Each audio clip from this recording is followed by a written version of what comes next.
Picture this. It's 1943. Butter is scarce, sugar is limited, and meat? You'd better hope you've got a coupon for it. But despite the shortages, the kitchen was still full of creativity, flavor, and resilience. Today on Time Traveling Housewife, we're cracking open a real World War II ration book and whipping up a few wartime recipes that helped keep families fed and spirits high. So grab your potato peeler and let's cook like it's 1940-something.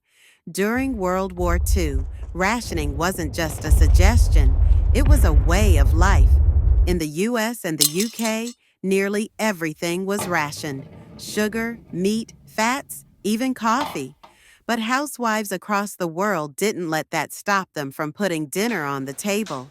Instead, they got crafty, stretching ingredients, growing victory gardens, and inventing recipes that made do without sacrificing taste.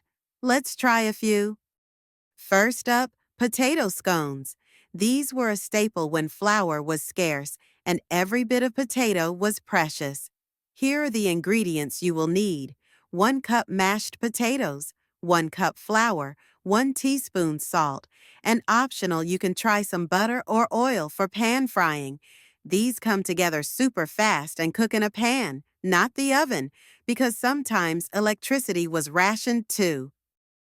Next, we're making a pie that blew my mind the first time I read the recipe: mock apple pie. That's right, no apples required.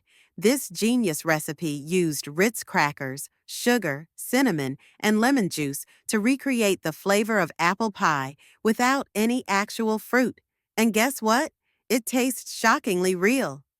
Here's the real secret weapon of a 1940s housewife: substitution smarts. No eggs, use vinegar and baking soda. No meat, stretch it with oats or breadcrumbs.